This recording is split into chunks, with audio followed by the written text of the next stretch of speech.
This video is sponsored by Storyblocks. PayPal is one of the world's largest online payment companies, valued at over $300 billion. Its service is available in more than 200 countries and has over 400 million consumer and merchant accounts.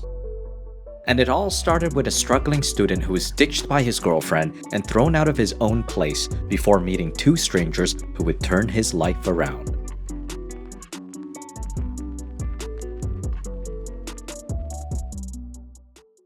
Before we get into the next part of the story, we would like to quickly thank our sponsor, Storyblocks. Storyblocks offers unlimited downloads of high-quality, royalty-free stock video, audio, and images. With a Storyblocks Unlimited All-Access plan, subscribers can choose from a vast and diverse library of stock video, motion backgrounds, special effects, After Effects templates, production music, sound effects, and more. And if you're part of a marketing team or larger organization, their enterprise license has your back with comprehensive coverage for your entire company that enables you to distribute wherever, whenever. Thanks to Storyblocks, we've enhanced how we bring our stories to life while saving on time, budget, and resources. To check them out, simply go to storyblocks.com/hook.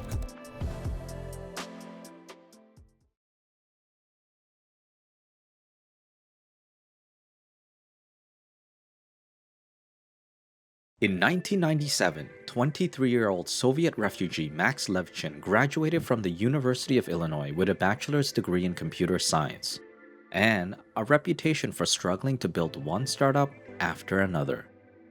He and a group of students had tried but failed to run a banner ad network, SponsorNet New Media, a white label classifieds for newspaper sites, Net Momentum Software, an internet app developer, Net Meridian Software, and an email list service, ListBot. While ListBot was acquired for an unknown amount by Link Exchange, Max found himself at a low point in his life. Max's once perfect PhD track GPA was damaged. He was thousands of dollars in debt. His credit cards were maxed out, and his girlfriend dumped him and then kicked him out of their apartment.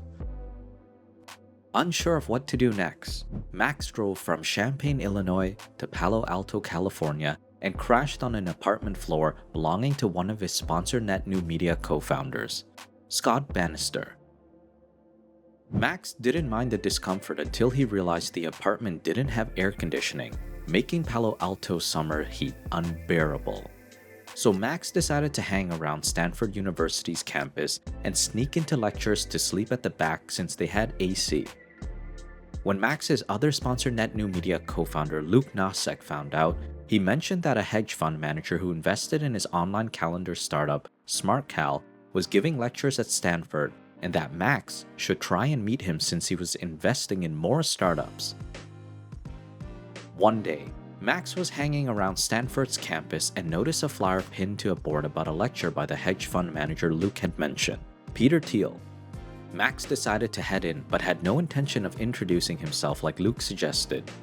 He just wanted to find a place to sleep at the back of the room as usual, assuming that it would be full like the other lectures he snuck into. Unfortunately, only a handful of people attended, so it would be too obvious if Max fell asleep. He had no choice but to stay awake and listen to Peter's lecture. To Max's surprise, he found Peter's lecture interesting and decided to chat with him when it ended. After 20 minutes, Peter asked Max what he was doing in Silicon Valley. Max shared he had just arrived 2 weeks ago and would probably start a company. Peter was curious to hear his ideas and suggested they meet for breakfast. The next morning, Max met Peter at Hobie's in Palo Alto. Max shared a few startup ideas that he had been mulling over. Peter listened to each one and then suggested that he seriously consider pursuing only one of them: encryption software for Palm Pilots, the first popular handheld computer that had just launched the year before and allowed users to access their contact lists, calendar notes, email, and the web. Believing that they would one day be used in the workplace and require security, Peter offered to invest $300,000, but noted that Max would likely need to raise more money. Max accepted his offer and began to build a pitch deck. However, He didn't actually know how to even pitch his idea, which quickly became obvious to Peter. "You have no idea what you're doing with this stuff. Why don't I help you while you build the software?" Peter suggested. Max didn't hesitate to take Peter up on his offer, and eventually, the two became partners and called their company FieldLink. Soon after, Max and Peter began to recruit some of the brightest people they knew. Peter brought on one of his hedge fund employees, Ken Howery, as VP of Business Development, and then Luke, who had introduced them indirectly, as VP of Operations. Max brought on two University of Illinois classmates, Russell Simmons and Yu Pan, as senior engineers. Only a few months later, FieldLink launched and failed. Peter and Max were told that Palm Pilots would never be used in the workplace and would remain a personal device given its limited capabilities. Peter and Max decided to rename their company, Confinity, and use their technology to allow Palm Pilot users to securely beam money to other Palm Pilot owners. They called their product PayPal. At the time, the only way a person could send money to another person was by writing a check, making a trip to the bank to send it, and then waiting for several days before the check cleared. The need for sending money was universal, so Peter and Max were confident that PayPal would succeed. But after discussions with their new board members, Scott and Peter's former classmate, Reid Hoffman, they quickly realized that there was more to consider.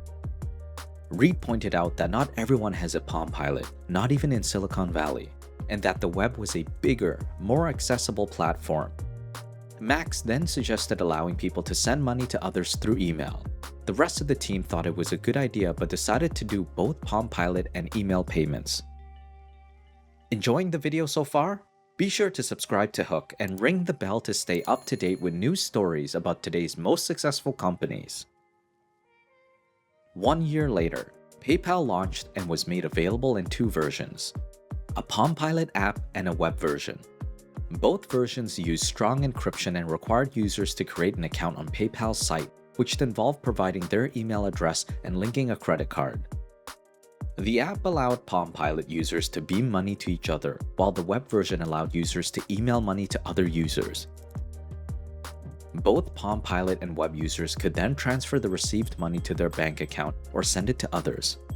PayPal was free to use since its business model banked on the hope that over time, users would send money using funds they preloaded into their accounts by check or ACH transfer, as opposed to a linked credit card. The funds would then be deposited into a corporate bank account, which would allow PayPal to make money from the interest earned until a user requested to use or withdraw it. To create media buzz, Confinity hosted a PayPal launch party at Buck's restaurant in Woodside, California. There, Nokia Ventures used the app to send a $3 million investment in Confinity to Peter. According to Max, it was one of the first times in history that money was sent electronically. The Confinity team then ramped up its marketing efforts by giving every new user $10 and another $10 for each new user they referred. While the promotion encouraged thousands of people to try PayPal, it nearly burned all of the company's cash.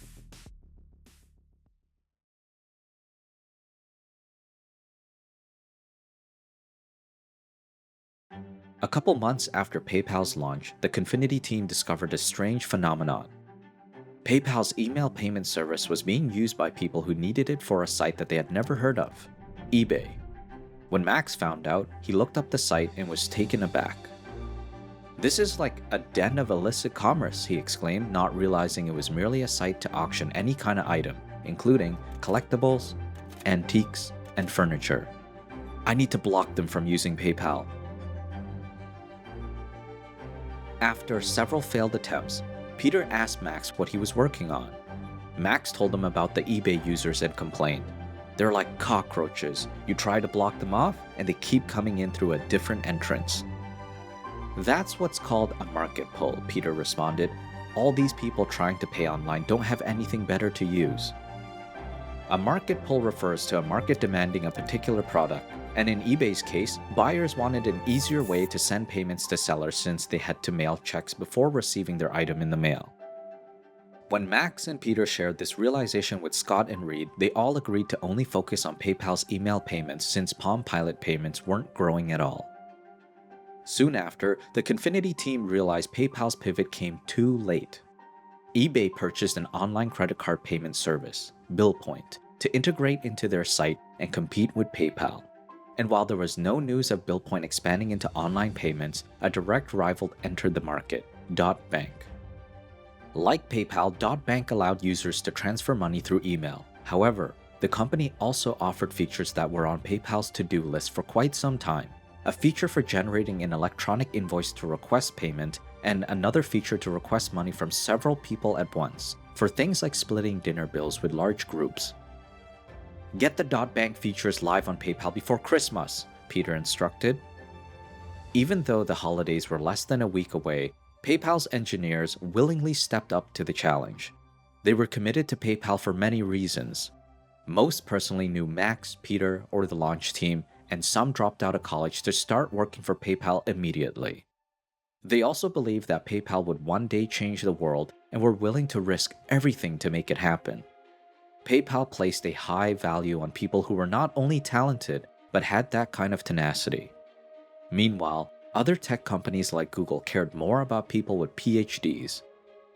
We wanted kids who had nothing to lose, who were going to go big or go home every time, and basically think this is their final training ground, Max later revealed.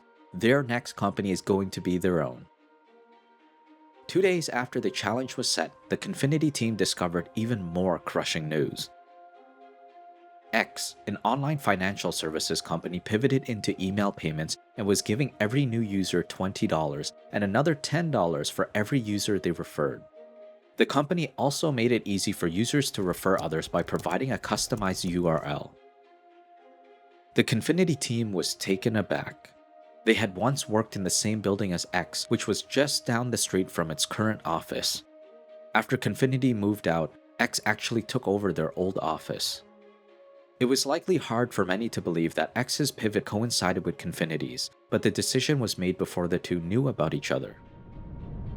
Nearly a year before PayPal pivoted to email payments, 28-year-old Stanford dropout Elon Musk funded X as an online financial services firm that would offer bank accounts, email payments, insurance, and investment options. However, soon after launching, Elon decided to focus on only email payments. The dot-com bubble, a period where investors raced to invest in online startups thinking they'd certainly become millionaires, started collapsing after insiders and more informed investors realized many startups were overvalued and not turning a profit. As a result, Elon was forced to scale back his ambitions for X and chose to keep email payments since investors and customers were more interested in that service. Confinity had many reasons to fear X's coincidental pivot. The company already had 100,000 users while PayPal only had 10,000. Plus, Elon had already successfully built and sold a company called Zip2, an online business directory to Compaq for over $300 million, marking the largest internet company acquisition of its time. X was also being backed by Sequoia, one of the top venture capital firms in the world, and managed to convince the former head of Intuit, Bill Harris, to be its CEO. In spite of the new competition, Confinity managed to raise $23 million from Idea Lab Capital and Goldman Sachs. The Confinity team then ramped up its marketing efforts by creating a tool called AutoLink, which allowed eBay users to automatically place PayPal referral logos in all their auctions. Only 1 month later, PayPal's total number of users grew from 10,000 users to over 150,000. However, Confinity ended up paying over $100,000 per day in bonuses to users and was unable to recover the losses from its business model. The business model, which aimed to make money through interest earned from funds that users kept in their PayPal accounts, backfired due to users withdrawing their funds upon receiving them or using credit cards to fund their payments, costing Confinity a 2% fee per transaction.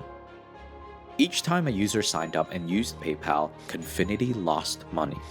At the same time, X was catching up to PayPal when it came to being used for eBay. Fearful of what might happen next, Max and Peter decided to meet with Elon and propose joining forces. Elon agreed. All three of them were well aware that the market was becoming increasingly competitive and that a third party would likely shove both PayPal and X out. X acquired and then merged with Confinity. The joint company went by X but was later renamed to PayPal.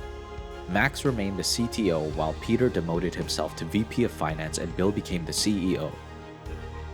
Only 2 months later, Elon replaced Bill as CEO after Bill resigned over doubts about PayPal's future success. Bill insisted that PayPal would have to become an online financial services firm, while Elon believed PayPal could remain an online payment service. After Bill's departure, a corporate reorganization became the least of PayPal's worries.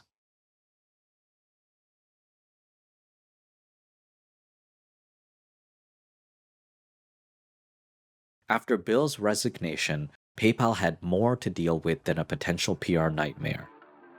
Crooks were opening PayPal accounts with stolen credit cards, sending themselves or accomplices money, and withdrawing it as cash, costing PayPal between $5 million to $15 million each month to reimburse users for their losses.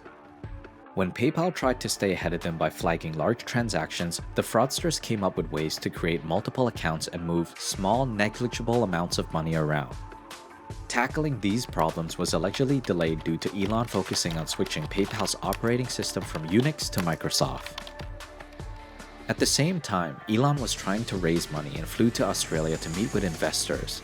However, Elon also decided to use the opportunity to go on a honeymoon with his then-wife Justine Wilson. PayPal's management team were taken aback that Elon would travel during such a stressful time and deemed him unfit to lead the company. They even went as far as convincing the board to fire Elon while he was away and make Peter the CEO. However, Elon remained a member of the board. Basically, I could have fought it really hard, but instead I said, rather than fight it at this critical time, best to sort of concede. As PayPal's new CEO, Peter focused on growing profits and expanding to other countries while Max worked on preventing fraud. Despite Max and his team's best efforts, they had to pull many all-nighters to hunt down brazen hackers, which they later discovered were part of the Russian mafia. In one case, they discovered a hacker who went by the name Greg Stevenson, created programs to open hundreds of fake PayPal accounts and move small amounts of money around. When ex-Marine turned PayPal investigator John Kotanek shut down several of Greg's accounts, Greg sent PayPal an email. "You think you got me? Look at this," Greg wrote, showing that he was able to quickly open thousands more fake PayPal accounts. Each time Max and his team found a way to stop Greg, it would take him less time to find a solution. Max and PayPal engineer David Gausebek then developed a mechanism to identify whether a machine or a person was opening a PayPal account by presenting wiggly letters that only a person could read and retype. The mechanism was one of the earliest uses of CAPTCHA, a test developed by Carnegie Mellon University engineers to identify if an action was made by a human or automated by a computer. While it helped to bring PayPal's fraud rates down, the company had already lost even more millions of dollars. Peter and Max decided that it was time to take the company public in hopes of raising $80 million to keep the company running. 1 year later, PayPal rolled out changes to both lower transaction fees and earn more revenue. First, the company authenticated users' bank accounts by depositing several cents and then asking them to report the exact amount to activate their PayPal account. Afterward, their bank account would become the default payment method as opposed to a credit card. Bank account transactions cost PayPal pennies, while credit card transaction fees continued to cost 2%. Later, the company limited how much users with personal accounts could receive from credit card payments: $500 every 6 months. If they received credit card payments that exceeded the limit, they would have to upgrade their personal accounts to fee-based business ones. When PayPal announced the news, they received mixed reactions. "PayPal gave it away free until they got us hooked and then started charging," one user claimed. "Paying customers are necessary for a service to stay in business," another user explained. In spite of the backlash, PayPal found that many users slowly upgraded their personal accounts to fee-based business ones within a month. Elon later revealed that he, X's original executive team, and Confinity's original COO, David Sachs, developed both changes prior to his departure. While PayPal succeeded in fending off fraud and building a sustainable business model, it continued to face many challenges leading up to going public, some of which were quite questionable. All kinds of crazy stuff started happening, Max explained. We would get sued by patent trolls. Every other day you would find, we filed a lawsuit against you. You're infringing on this patent in our fax machine. Once, PayPal received a lawsuit for allegedly infringing on a patent for a rotary dial telephone. And eventually, there were so many lawsuits being faxed into PayPal's office that Max had to sleep on the office floor by the printer. One morning, he was awakened by a lawyer who kicked him in the ribs with his boot before informing that PayPal was getting sued again. Soon after, PayPal's Underwriters Council told Max they couldn't take the company public for reasons that didn't make any sense to him. Peter and Max were convinced that competitors were conspiring to keep PayPal from going public, but decided to forge ahead with their plans. When PayPal finally went public, it was marked as one of the most successful offerings from a tech company in nearly a year. And soon after, 75% of eBay auctions were accepting payments by PayPal, while only 27% were accepting eBay's own payment service, BillPoint. Even worse for BillPoint, it was losing $10 million to $15 million per year, largely due to losing customers from being difficult to use and having high transaction fees. Realizing it was hopeless to compete, eBay decided to end the war with PayPal and offered to buy them out.